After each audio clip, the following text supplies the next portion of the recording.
নমস্কাৰ আজি আলোচনা কৰিবলৈ ওলাইছো ধৰ্মীয় অনুষ্ঠানসমূহ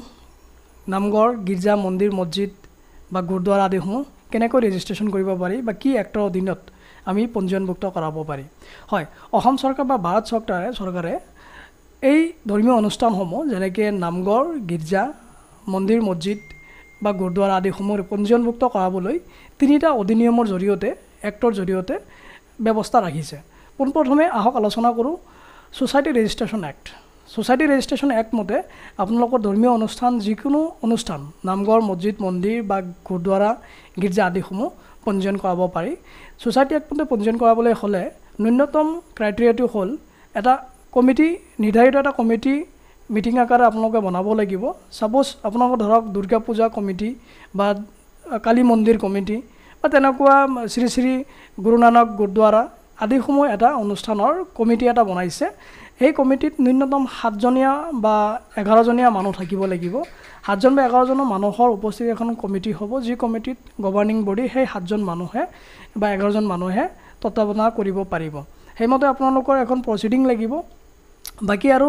মেমৰেণ্ডাম অফ এছ'চিয়েশ্যন বা বাইলছখিনি সংবিধানসমূহ লাগিব সেই বিষয়ে আমি পিছৰ ভিডিঅ'টোত আলোচনা কৰিম এতিয়া এক্টসমূহৰ বিষয়ে আলোচনা কৰিছোঁ যেনেকৈ সোসাইটি এক্টৰ অধীনত আপোনালোকৰ যদিহে ৰেজিষ্ট্ৰেশ্যন কৰিব বিচাৰে তেনেহ'লে ন্যূনতম 7জনীয়া এটা মেনেজিং বডিয়ে এই প্ৰচিডিং আকাৰে বা মিটিং আকাৰে দায়িত্ব লৈ অসম চৰকাৰৰ সোসাইটি ৰেজিষ্ট্ৰেশ্যন এক্ট 1860 ছেকশ্যন 21ৰ অধীনত অনলাইন ৰেজিষ্ট্ৰেশ্যনৰ কাৰণে আবেদন কৰিব পাৰে আবেদনৰ লিংক বা অনলাইন এপ্লিকেশ্যনৰ লিংকসমূহ আমি এই ভিডিঅ'টোৰ ডেছক্ৰিপশ্যনত দি দিম তাতে আপোনালোকে গোটেই গাইডলাইনসমূহ আৰু ভালকৈ গম পাব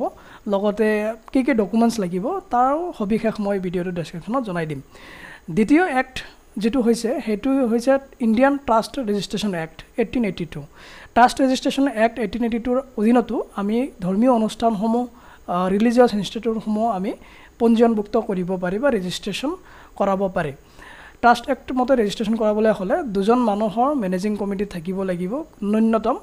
মেক্সিমাম আপোনালোকে যিকেইজন মেনেজিং কমিটিত মানুহ ৰাখে সবৰে আইডেণ্টিটি প্ৰুফবিলাক আপোনালোকে ৰেজিষ্টাৰ অফিচত যাই কিনে আবেদন কৰিব লাগিব এখন ট্ৰাষ্ট ডিড আকাৰে গোটেই সাংবিধানিক বা অবজেক্টিভসমূহ লিখি মেলি আপোনালোকে ডিড আকাৰে সাব ৰেজিষ্ট্ৰি অফিচত যাই কিনে আবেদন কৰিব লাগিব এটো অফলাইন প্ৰসেস হয় society registration act online process এটো অফলাইন প্ৰসেস হয় ট্ৰাষ্ট ৰেজিষ্ট্ৰেশ্যন এক্ট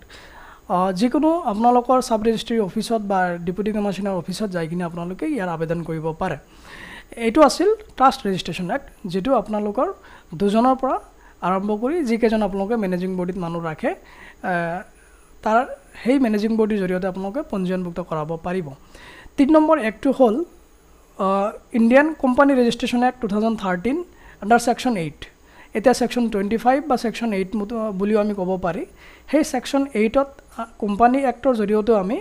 আমাৰ ৰিলিজিয়াছ ইনষ্টিটিউট বিলাক যেনেকৈ মন্দিৰ মছজিদ গীৰ্জা নামঘৰ গুৰুদ্বাৰা আদিসমূহ পঞ্জীয়নভুক্ত কৰাব পাৰি হেতু ঠিক একেদৰে দুজন মিনিমাম মেনেজিং কমিটিত মানুহ থাকিব লাগিব আৰু মেক্সিমাম আপোনালোকে যিকেইজন ৰাখে এই তিনিটা পদ্ধতিৰ জৰিয়তে আমি অনলাইন বা অফলাইন আমাৰ ৰিলিজিয়াছ ইনষ্টিটিউটসমূহ পঞ্জীয়নভুক্ত কৰাব পাৰি কোম্পানী একমতে নকৰাটোৱে ৰেকমেণ্ড কৰিম মই কিয়নো কোম্পানী একমতে ৰেজিষ্ট্ৰেশ্যন কৰালে প্ৰত্যেক বছৰে আপোনালোকৰ সেই ৰেজিষ্ট্ৰেশ্যনৰ ৰিনিউৱেল কৰিব লাগিব বা কমপ্লায়েন্সখিনি কৰিব লাগিব আৰচি ফাইলিংখিনি কৰিব লাগিব বাকি মেইনটেনেন্স খৰচটো বহুত যায় ধৰ্মীয় অনুষ্ঠান যেহেতু তাত কোনো ধৰণৰ ইনকাম বা তেনেকুৱা কোনো ধৰণৰ পইচাবাদীৰ কথা নাহে গতিকে সাজেষ্ট কৰিম আপোনালোকে ট্ৰাষ্ট বা সোসাইটি এক্টৰ জৰিয়তে ধৰ্মীয় অনুষ্ঠানসমূহ পঞ্জীয়নভুক্ত কৰিবলৈ আগবাঢ়ক সোসাইটি এক্ট মতে আপোনালোকৰ পঞ্জীয়ন কৰালে